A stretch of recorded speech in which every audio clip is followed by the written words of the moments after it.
Hey guys, welcome to the You're Not Crazy podcast. I am Tam. And I am Anna. And we're super excited about this because this is our first podcast. Yes. And we've been talking about this for some time now. Just a little bit. And every time people will bring it up, like, oh, y'all should do a podcast or y'all should do a YouTube channel, we would just kind of laugh about it. But it got real serious when Anna looked at me and she was like, we need to do a podcast. And I was like, oh, she's serious. I'm like, okay, girl. Okay, let's do it. You know, because I already have a YouTube channel, so I'm used to it. So when she said it, I didn't want to force it on her. But when she said it, I was like, oh, okay, well, let's go on and do it then. So this is exciting. We're, gaining our footing, trying to figure this thing out. But figure it all out. Yeah, we just going here. We're going to talk. We're going to talk and we're going to have a good time. I have my outline on the phone, so I'm going to refer to that. We just want to talk about who we are and kind of like how we met and how this even came to be. We met at college and then at church. Yes. And we've been friends ever since. And then we have a business together. Do you want to tell them about our business? Yes. We have Center Stage Education and Consulting that Tam actually started and then brought me on board about 2019. And oh, Lord Jesus. Yeah, I know. It's been a long time. Ooh. Long time coming. Anyways, so we currently, what we do with Center Stage is we have a homeschool pod. So we pretty much homeschool a group of kids. So like the parents will bring them to us and we homeschool them. We also offer tutoring services, and we're about to start getting back into a lot of the other services that we have either offered or have wanted to offer, like IEP consulting, parent consulting, going into the schools and offering our services, partnering with schools so that parents can get our services for free, that type of stuff. So really actually taking what we do and giving it to the community in a way that they're able to actually receive it. So that's what we do. Yeah. It's been rewarding, but also very triggering, tiring, taxing, and stressful. But it's been rewarding nonetheless. Yes. And we've been knowing each other, let's see, 13 years? Yeah, it's been 13 years. This is just super exciting. So this the name came about. Actually, we were talking about what kind of episodes we want to have. And Anna goes, one of them should be called You're Not Crazy. And I was like, I know, right? And I said, wait, that should be the name of the podcast. Like, because oftentimes we have found as mothers, that a lot of us are silently going through things and we think we're crazy because of what we're going through, when really it's normal. We're all going through it. And we have found in confiding in each other, like, oh, you going through that too? It's like, okay, so I'm not crazy. And so it just worked out. It works out. And so that's what this podcast is about, is to share about motherhood. We're also educators. So just talking about that in general, motherhood and what comes along with that. And just talking about how, no, you're not crazy. Like you're going through things that other mothers may be silently going through. Absolutely. And we just want to be a mouthpiece to that community to say, hey, like, you're not alone in this. And whether you're a mother, a single mother, a married mother, whether you're a widow, whatever the case may be, whatever your story is, we all can relate in some type of way because we're mothers and we love our kids. And we also are trying to find that balance into loving ourselves. So it's kind of what our podcast will be about. I don't know if you want to add on to that, but. No, absolutely. I think as moms, we are so focused on being mom that we forget that the mom is a person too. And so I know as a mom now, I feel like I understand my mom even more. Oh, yes. And appreciate her in another way, because I was like, honey, I don't understand. Yeah. Like, why did you keep me? Like, Yeah. why did you not leave me on the side of the road? You know, and how many times did somebody have to talk you down from doing that? Because honestly, there are moments where I'm just like, you know what? I love my children. I'll make sure that they are safe, but I'm leaving. I'm gone. Like, on a jet plane, don't know when I'll be back again. Like, I'm out. Because it becomes so much. And so I think a lot of times we forget that we are a person too and that we matter. And so it's hard, but at the same time, I think I had said something before where like motherhood is one of the hardest jobs that you'll ever get. But somehow you're so deliriously in love, like you don't even, it's like, that sounds very toxic. That sounds so toxic. But it's not. Yeah, but yeah, I get what you're saying. Yeah, but I'm just laughing because in my mind, I'm like, if a friend came to me and told me she was deliriously in love, I'd be like, you need to leave him, you know? But leave him. Yeah. And do not return. Get out. Right the end of you and me. Yes. But at the same time, it's like, you have this sense of responsibility. So you know that they're depending on you. Like their life is depending on your life. And I think that's what's been the most debilitating for me is knowing that their life is depending on mine. And so I almost feel like I have to be.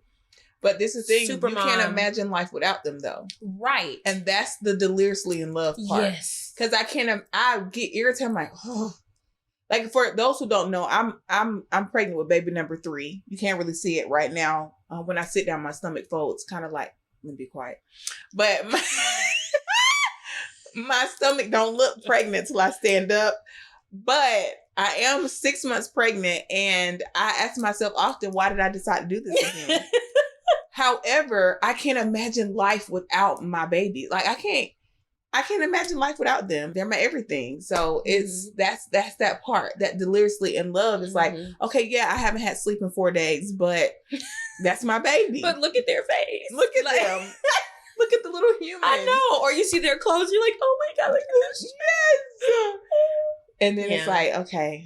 And then one of them calls for you, or you step in something and the first question is, what was that? And it could either be water, applesauce, or poop. And at this point, like, it's just, you just don't know. Oh Lord. It's a lot. We're going to have a separate episode just talking about our crazy stories. Oh yeah, crazy mom stories. That's going to have to be a series. A whole series. Because, oh Lord, I got some. I know you got some. And that's just hilarious. But before we hop off into today's episode, we want to give a special shout out to Alexis, our sister, our friend. She did the branding. So all the branding you see for this was our sis. First of all, she's a beast. She's a monster when it comes to branding. She probably did it in like 5 minutes. She probably literally did it in 5 minutes. But she blinked. Y'all, when I say everything we asked her for, she did that and then some. Like when I saw it, I was like, I called her and I just gave her all. I said, Alexis, Rebecca, Taquasha Jones. I was like, girl, what? Like, what? And she was laughing. I was like, girl, you snapped on this logo. Like you snapped on the logo, the branding, everything. It looks so good. And it literally encompasses exactly what we asked her for. Yes. So shout out to our sister Lex. She's definitely going to be on some episodes with us, probably multiple episodes. And then shout out to my hubby, Cody, who's the man behind the camera, the man that you'll see doing all the editing, making us look pretty on camera. Because, you know, I don't know if I'm gonna be able to do the makeup every time we get on here. I was trying to be nice today. You know, the first thing I thought when I was getting ready to get dressed for this, I said, oh, I got to put a bra on. Like, dang, I don't feel like putting a bra back on, bruh. I didn't even worry about taking mine off because I was like, let me just not even give myself that false hope. And the funny thing is, Anna came to the house getting ready for this, and I'm in the bathroom butt naked, put my makeup on. She goes, little mama, and she says, oh, and she just busts out laughing because I'm like, I'm in there trying to get ready. this pregnancy, I already don't like clothes. Like, if you know me, I don't like clothes. No, she does not. But this pregnancy really this baby, I don't like nothing. I don't want nothing on. Nope. Just if I could be like, I just really wish Adam and Eve would have obeyed, because life would be so different. I would be a joyous person. Like, it's not even a sexual thing. I'm just like, it's just, but everybody got to make stuff sexual. It's just boobs. Like, what is the big deal? It's not that big of a deal. But, out of respect, I cover up. Out of respect. Okay, guys. So today's episode, I always do this. It's like my lips and the words don't be coming out at the same time. But we will be discussing juggling motherhood, relationships, and self-care. And the title of our episode is You're Not Crazy. So how befitting. Or maybe you are, but you're in good company. There it is. Maybe you are, but you're in good company. You are. Because, there is some crazy. Like, we can match your energy. We can match it. You will see. Some good crazy. You keep following us, you will see. So, yeah, it's in there. Juggling motherhood, Anna. If I'm honest, I don't think that I'm kind of going through like a new thought process. And I think some of it has to do with the fact that I don't even think we talked about like how many kids we have and all that kind of stuff. But I do have 3 children, and I think. And you're a twin mom. I am a twin mom. That's a whole nother conversation. Sometimes it just makes my eye twitch. But but I'm trying to work through the idea of, am I juggling, or am I just trying to keep all the balls from falling? Does that make sense? So it's like, for me, trying to juggle is, you get what I'm saying? Like, I really feel like right now, in where myself and my husband is we're just trying to keep the balls from dropping. And if they are dropping, who is going to be the one to pick it up at this point? Like, that's just where we are. And I think a lot of that has to do with the fact that we are both in newer professions. Like with Center Stage, we're still, I guess, considered, well, not really. Yeah, we are, but we're not startup, but we are a startup like business. So I guess we consider mom and pop. Like we're, figuring that out. And then my husband and what he's doing right now, it's like neither one of us have salary jobs. And, so if work has to get done, we have to do work. So we're trying to figure out like how to be aware of both schedules, like make time for everybody, but then also having 3 children. And our twins will be 6 in November, but they're still 5. So we have 5-year-olds and a 1-year-old. Like, that is not, we're in betweening like just getting over potty training and about to potty train again. Like just getting them sleeping through the night to, just getting him sleeping through the night. Like, we just got him out of our room, and it's like, we're just in a weird space right now with all of those different, I guess, milestones happening at the same time. So at this point, we're just trying to stay afloat, and. But I like how you said that. Am I juggling, or am I just trying to keep the ball from dropping? Because really, the only people that can juggle are the ones who are trained to juggle.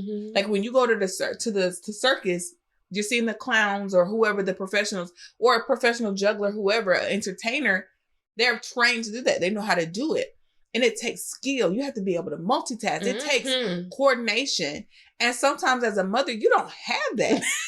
You don't even have your balance some days. You know what I'm saying? So to expect juggling from someone who doesn't know how to juggle, that just really, that spoke to me, because I'm like, oh, snap.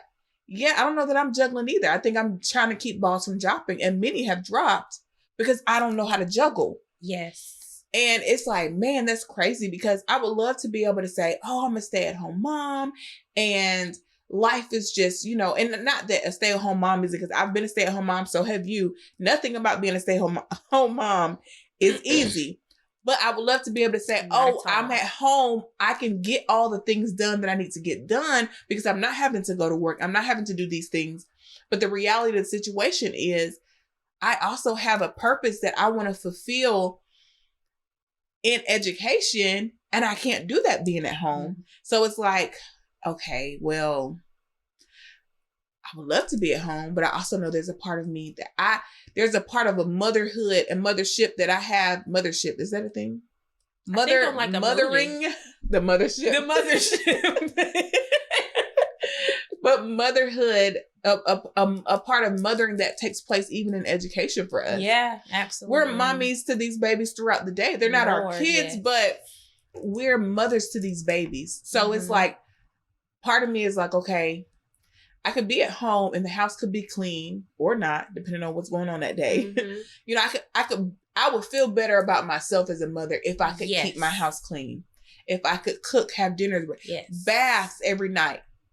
You know, and have the schedule and, you know, everything be mapped out and planned out and be able to make sure all the systems go. And I think that would I think in some ways make us feel better as mothers. But I think also, what would we be giving up in order to do that? You know, that's the other part.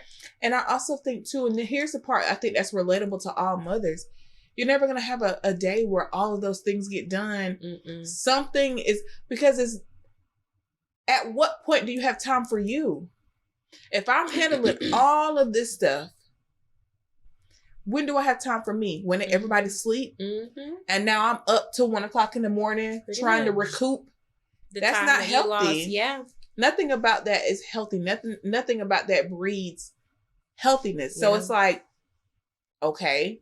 You know what I'm saying? So, and that kind of moves into the next point, which is self-care. And I know that's such a trendy word right now, so a trendy phrase, self-care. But what really is self-care?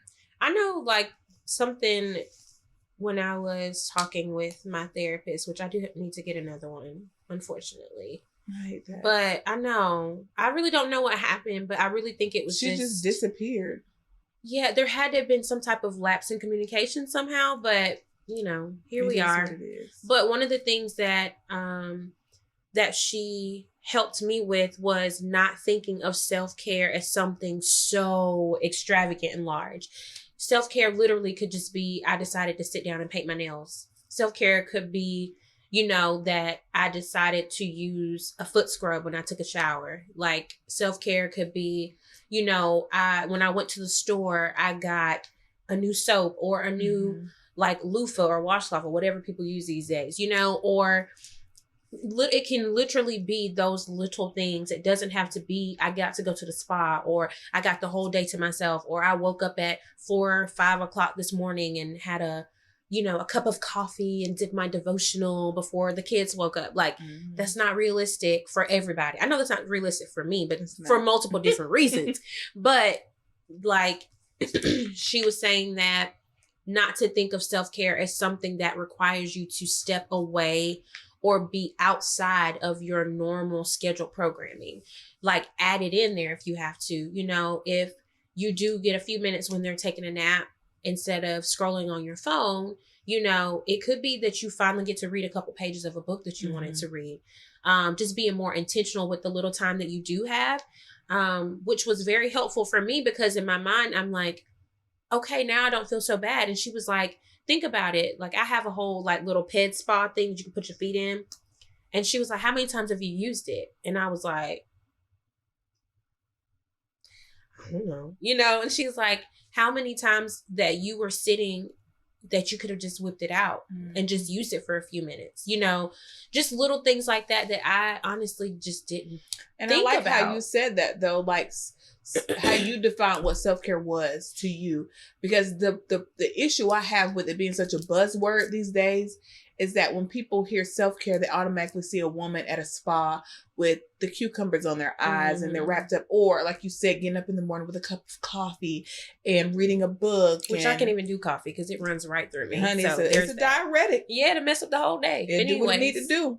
Don't clean your eyes. But at the same time, it's like, okay, what is, because for me, self-care is being able to just have a moment to breathe.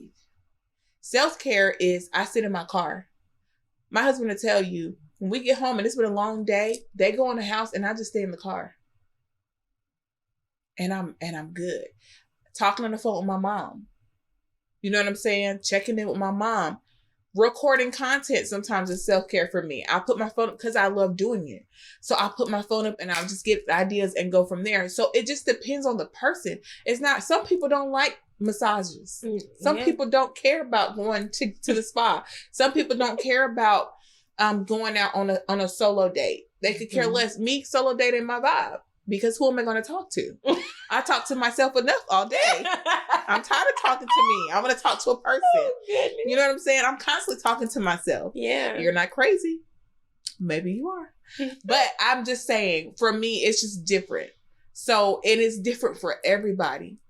And what you can afford. You know what I mean? Because for somebody who doesn't have, either they don't have a village, because the village as we know it, we all know the village is dead, unfortunately. Okay.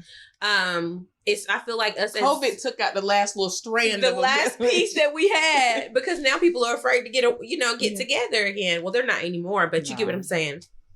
But I think, especially if it's a single mom, a military mom, who the spouse is either not there because they're deployed or what have you, or they, are a single mom to where they're having to co-parent.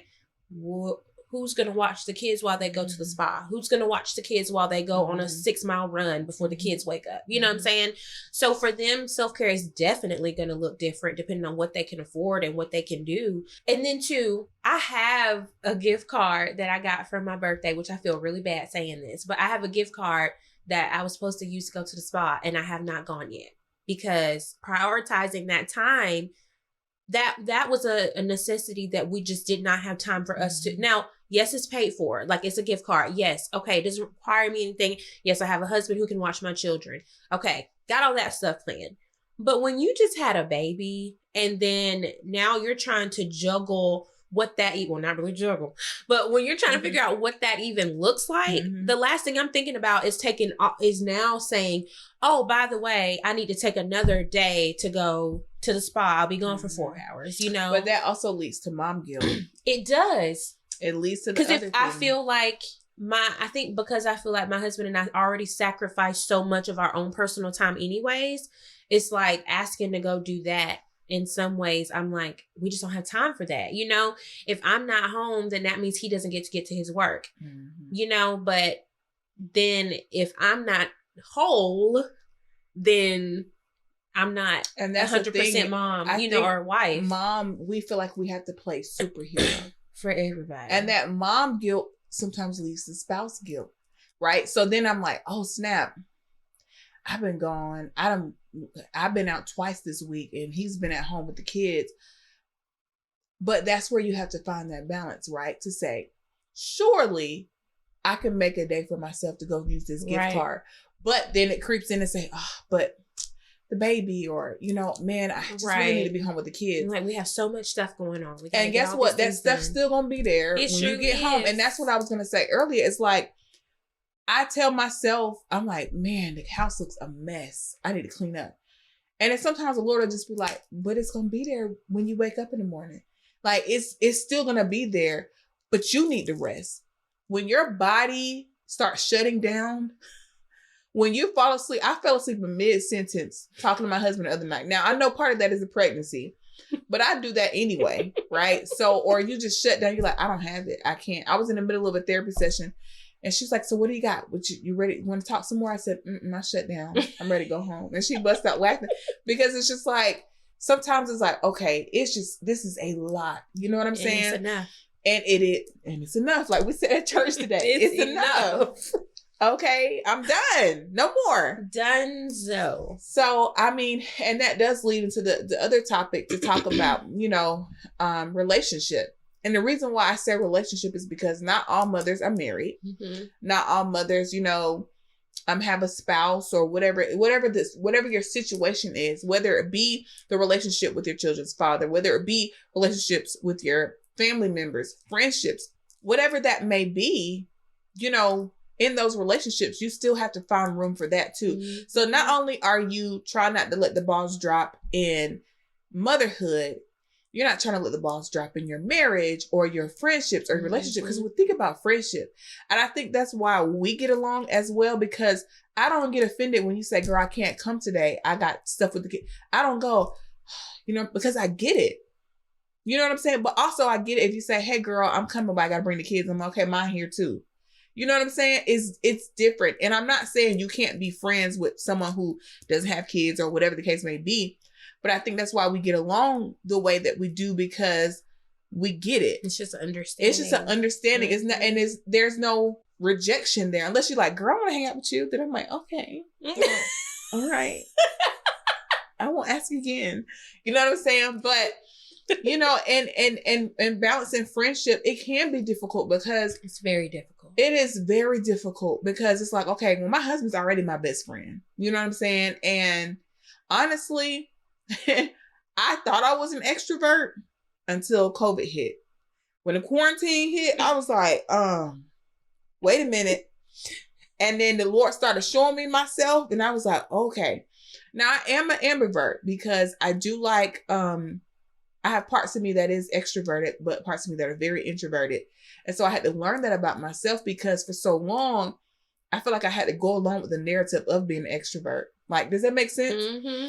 And being that's what they already think of me. So I got to show up. I got to show up. And then being an introvert is popularized now. Mm-hmm. If you're an introvert, you're cool. If you're an extrovert, you're the clingy one. You're the extra, the most. When really it's not even about that. It's just how you thrive in relationship. Mm-hmm. But yeah, I mean, it's just, it's really about how you balance, or how you handle relationships. So when you are a mother, like I said, whether you're a single mom, whatever motherhood you are a part of, because it's all the hoods. It's the different hoods in every section.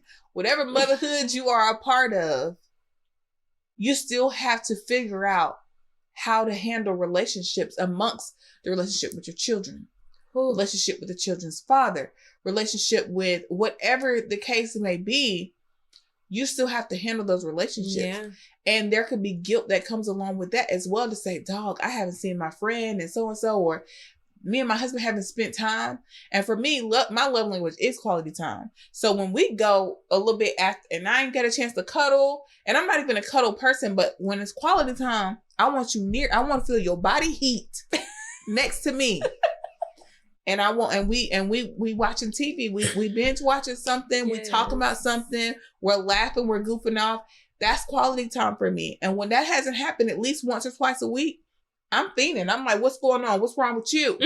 What did I do to you? Why you got attitude? He like, I'm fine. Because my husband, that's not his love language. So he's just looking at me like, but physical touch is. So if I don't let him touch me, he like, you all right? You good? Mm-hmm. And I'm like, you just want to be touched. I don't want to be touched. Leave me alone, So it's just, it's a lot that comes into it. It's so much. And it is overwhelming to the point that you do think you're crazy. Yeah. Or at least going crazy. Mm-hmm. Like you're going to lose your mind. I think I'm crazy. I will say something that has helped me, even though there are some things that you hear that you can identify with, but you don't automatically make it like your life's mantra or so. But something that I do try to use, even with trying to understand my children and the relationship with my children, and even talk like when my husband and I talk about like discipline and raising our kids and stuff like that, is giving me the understanding about them that they have never been 5 before. They've, never been 1 before. But also, I've never been a parent of a 5-year-old, and I've never been a parent of this 1-year-old. I've always been a parent of double. So now I'm trying to figure out, how do I balance making sure that they get and he gets while he's going through his milestones, they're going through their milestones. I have to give myself grace a little bit and knowing I've never done this before. So I'm not going to know how to do it, number one. And also, they've never been this before. So if it seems like right now we're going through something with one of my little ones where it just don't seem like their ears work. And, I'm just trying to show the love and the grace and the mercy of Christ. But it tries my gangster. And I don't even think I really am gangster. Like I am, but I'm really not. But it can get there. It's like it's festering. I've seen it. It can get there. You know, and I'm just like, I ain't ever fought before. I feel like it's in there, you know? But anyways, like I had to think about that. I'm like, okay, they are trying to figure out how to use their voice, what that means to speak up for themselves. They're trying to create their own boundaries. And as their parent, I have to help them navigate this. Mm-hmm. But I also have to make it clear that when I am laying some type of standard for you, like I'm unfortunately, because I know some people say you shouldn't have expectations of your children. I don't subscribe to that. But what I will say, I don't think you should have unrealistic expectations of them. Right. But there is a certain expectation of respect in the household. Mm-hmm. I will respect you and you're going to respect me, you know, mommy and daddy. And so I think trying to help them navigate using their voice, being confident, but also knowing that this could be another way. Mm-hmm. Like that could have gone another way. Instead of mommy saying, I'm going to step away for a minute because I think I need to calm down. You could have just found yourself on the floor. Mm-hmm. You know what I'm saying? So sometimes I have to remind them, like, let me give it to you straight. You can have it the easy way or the hard way. It's your choice. It's your choice. It's your choice. Because that gentle parenting thing, people have been talking about it, but there has to be a balance with that too. But I think also there's such a misunderstanding of what gentle parenting is. Exactly. Gentle parenting is not saying, oh, honey, could you by chance go into your room and possibly perhaps maybe clean it? Are you feeling that today? We're not. Oh, it's okay. It's okay. We'll wait until your heart is ready. I don't even have that. No. It's saying your room has to be clean. If it's not clean within this time period and you make that choice, you're also going to now lose out on having this thing that you wanted or this opportunity or this time that you wanted. And I can either help you or you can do it on yourself. But that's the standard. And it's being very clear. It's being respectful and saying your room is going to be cleaned. Now, whether you get to clean your room and get on your tablet today, it's up to you. But the room's going to be clean. Gentle parenting came about of people trying to break generational curses of toxic parenting. And you can go about it without being toxic, because a toxic parent said, you better clean up that room. I'm going to beat your blankety blank. Yeah. And you or know saying, how could you not clean your room? Exactly. After all I've done for you. After all I asked you to do was clean your room. And it's that's the least you could do. I pay the bills. You don't do that around here. And it's like, no, like, they're of course not they don't, because they're fine. Like they can't even legally work. Me, baby. Trust me, if you could be out there working and contributing to these bills, you be out there working at Dairy Queen or Chick-fil-A or something. But it's so many. And I think too, what I am proud of is seeing more parents being open to hearing it. Because I don't think that it's, I hate to say I don't think it's for everyone, but I think where everybody is, they don't have the capacity to do that, because it does. And I don't even have it sometimes. Like, I'm just like, get your behind in there. You know what I mean? And I'm just like, all of the gentle is gone. Like, you know, and even sometimes my gentle isn't like gentle. It's like gentle. You know what I'm saying? Like, all right. Now I'm not going to raise my voice. Gentle parenting looks like having more conversations and understanding and talking. Like, son, I asked my son, I said, do you feel like that post you sent me the other day that was like, the 6-year-old was having tantrums, and it was because there was a responsibility on her as an older sibling to do things for this child that they're watching getting more attention and being catered to, when they, you know, they still have needs too. And that triggered, because I'm like, man, we have expectations of our son, which I believe are mostly healthy. You know, big brothers, they look out for their little brothers, or little younger siblings. But I asked him, I said, son, do sometimes you feel like we expect too much of you, put too much on you concerning being a big brother to Carson? And he said, no, not really. I said, are you sure? Do you feel like we ask you to do too much for him? And he said, no. He said, sometimes. And then he said, no, not really. I said, are you sure? So to me, that's what gentle parenting, because growing up, I didn't get asked those types of questions. And it's not a knock at my parents. They said what they said and they kept it moving. And I was able to go to my parents and talk to them, but they weren't asking me how I felt about stuff. I think giving children a space to express themselves keeps them from resentment and anger. Mm-hmm. Because now I've heard you, and if I'm a good parent, I'm listening, I'm taking that into consideration in how I handle you. And they're going to have an expectation of mm-hmm. you now as a parent that says, okay, you said that you were going to work on this. You know what I mean? So I'm expecting to see that from mm-hmm. you.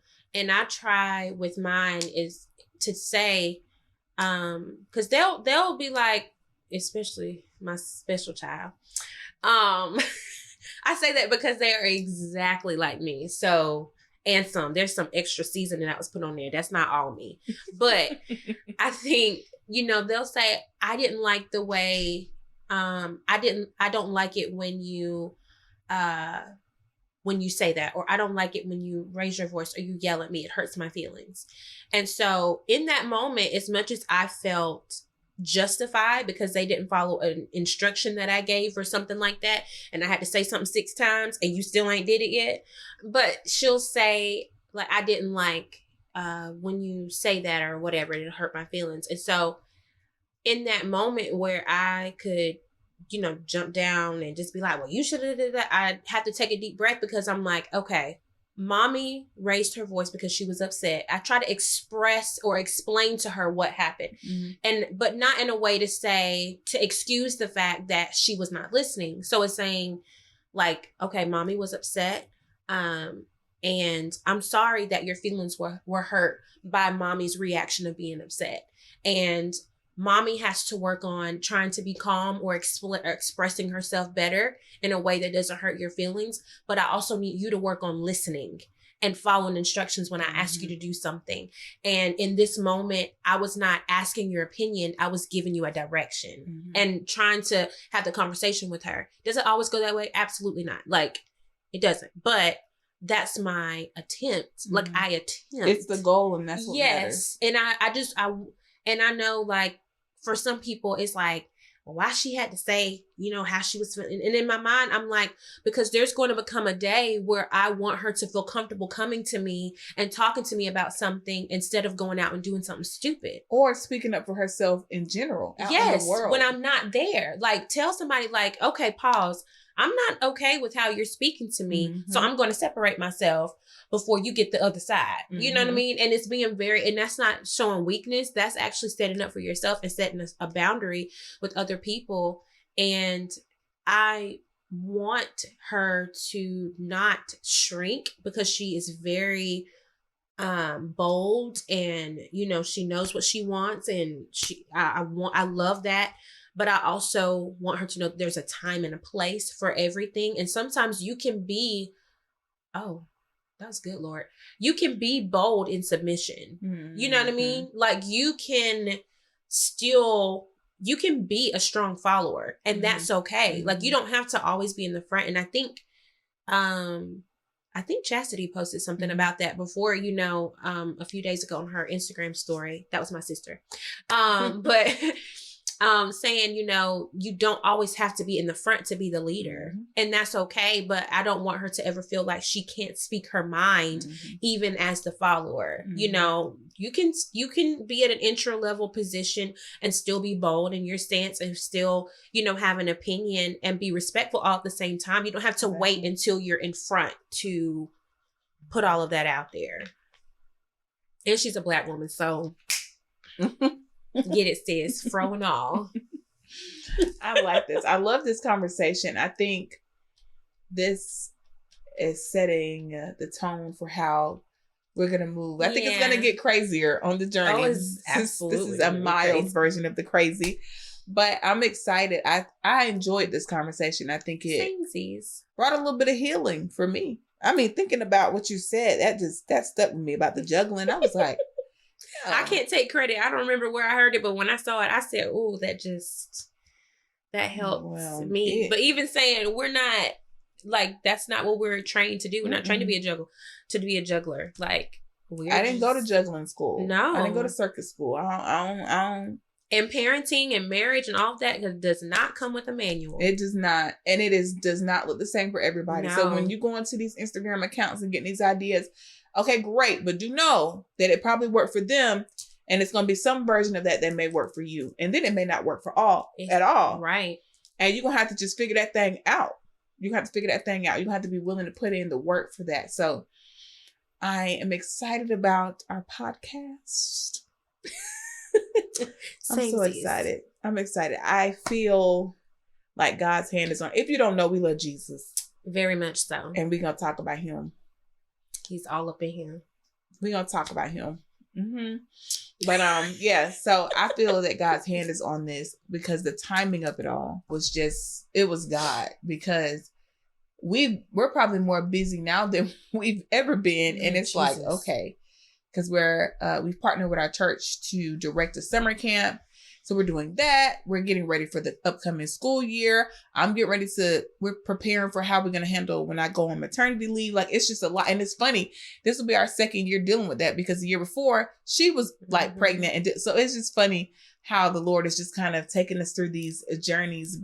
And both of our husbands are entrepreneurs. Right. Along with us. So it's the juggle of it all. It's something serious. It's something very serious. So, I'm honored to do this with you. Oh, that's so sweet. Because I feel like, so the ongoing joke is that Anna and I are sisters and twins. Because we do look alike. We've been told that since college. Yes, and been mistaken for each other a few times. At we church. had a similar haircut. Yeah, and when we had a bob. We've worn our hair in similar styles before. And there's been times where people have walked up to me at church asking where her husband is. I'm like, I don't know his skin, I guess. And they're like, where's Norman? I'm like, I think people have called her Tam. And I'm like, I'm much bigger than her. So I don't even know how y'all got that. But people ask to the point now where we had our mask on. This was during like COVID. We're walking into Walmart, which I hate going into Walmart. I only go into Walmart with her because I don't do Walmart, period. Like, I'm a Target girl. I don't know. Walmart gives me anxiety. But anyway, Walmart, if you want to sponsor us, I love you. But we had masks on, and this lady stopped us. She was like, y'all twins. And we were like, no. She's like, y'all ain't no twins. We was like, no, ma'am. She said, y'all sisters.